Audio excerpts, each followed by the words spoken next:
All of a sudden, everyone wants to be the autistic finance guy. Being a math geek is cool when you earn a fuckload of money, I guess.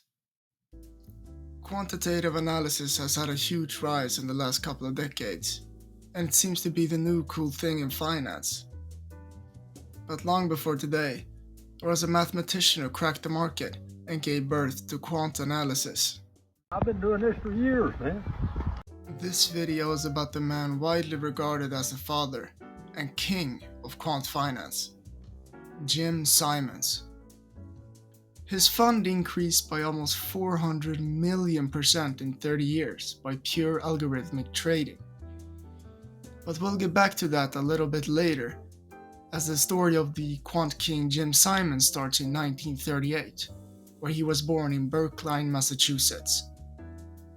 Simons was a bright kid, graduating high school in just 3 years.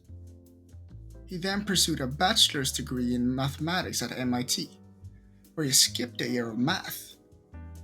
And 3 years later, he received his PhD in mathematics at the University of California at just 23 years old. Brody was fucking smart. He then went on to teach at Harvard and MIT, and later led the mathematics department at Stony Brook University, where he won some fucking math prize. That's cool and all, I guess. But what might interest us as degenerate finance bros is what he did in between those two academic jobs, where he worked at the NSA, the National Security Agency, as a codebreaker during the Vietnam War. But we'll get back to that a little bit later. Now for the fun stuff.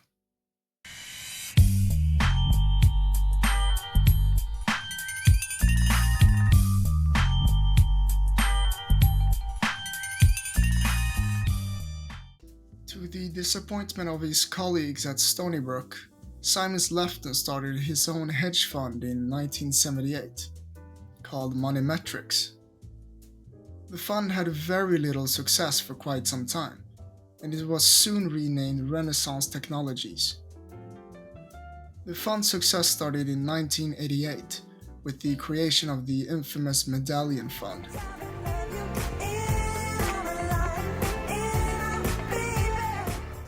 Previous to the creation of the Medallion Fund, Renaissance Technologies had based their trading strategy on quantitative analysis, but the traders often overrode their system. The Medallion Fund, however, was based purely on algorithmic trading with the black box approach. Their algorithms seem to be extremely complex, and they aren't public knowledge as the fund doesn't want to disclose their strategy, which is honestly quite weird to me. Why not just sell your highly successful trading strategy online for $100 or so? Nonetheless, the black box approach is based on machine learning, creating a system that analyzes patterns. The Medallion Fund used advanced algorithms to analyze massive amounts of financial data and detect patterns that tended to repeat under specific conditions. Instead of trying to predict where the overall market was heading, it focused on spotting small, short-term situations where the odds of a price movement were slightly in its favor. And then they leveraged to their fucking tits. Object to the tits! They often traded on minuscule mispricings and used leveraging to get some form of noticeable gain. Unlike 99% of Wall Street Bet's option plays on Robinhood, this form of leveraging was sustainable as they always had a statistical advantage. Statistical advantage. What does that mean to you? 80% chance your trade wins? 70? 60? Well, for the Medallion Fund, it meant 50.75%. Not even a percent from net zero. Although that might be a bit misleading, as the upside of every given trade might be higher than the downside.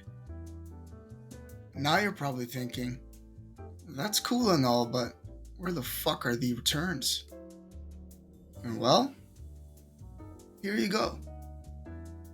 From the inception of the Medallion Fund to 2018, I could only find good reliable data up until that point, so deal with it. It made a modest return of 398,723,873% before fees. That's a compound annual growth rate of 63%, an average return per year of 66%. For context, Warren Buffett's Berkshire Hathaway had a compound annual growth rate of 17% and an average return per year of 23% during the same time period. Buffett might be the GOAT, but is Berkshire Hathaway the best investment fund ever? I'm not so sure. That's what I'm talking about! That's why he's the MVP! That's why he's the GOAT! The GOAT! Now, the fees of the Medallion fund were, and still are, pretty hefty, and over the same time period, the net return would have been 2,103,217%. That's 200th of the gross return. That shit was expensive, and rightly so. $100 invested and reinvested in the Medallion fund during this time period would amount to $2,103,317.11. That would be 2,073 times the money you would have if you instead invested the same $100 into the S&P 500. That was a graph using the logarithmic scale, because this is what it otherwise would look like. Not very informational. The most astonishing feat of them all, if you ask me, is that the trading algorithm only once, one single year, was in the red after fees were deducted. And those poor investors lost 3.2%. In 2008, when the US housing market came crashing down and the S&P dropped 38%, the Medallion made a gross return of 152%. What the hell is even that? The only question left is how the hell he managed to build this monster of a system. And this is what the Quant King said himself. My algorithm has always been, you get smart people together, you give them a lot of freedom, create an atmosphere where everyone talks to everyone else.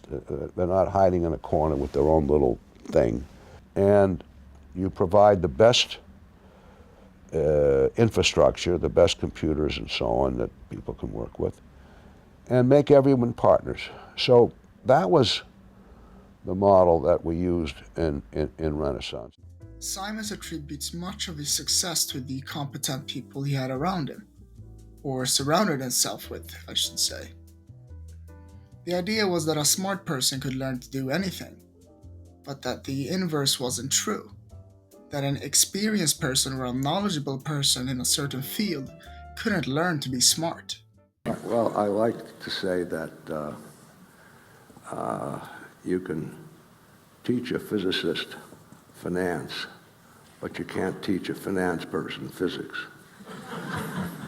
For any of you guys wondering when I'd come back to the relevance of Simon's experience during his job at the NSA, nobody?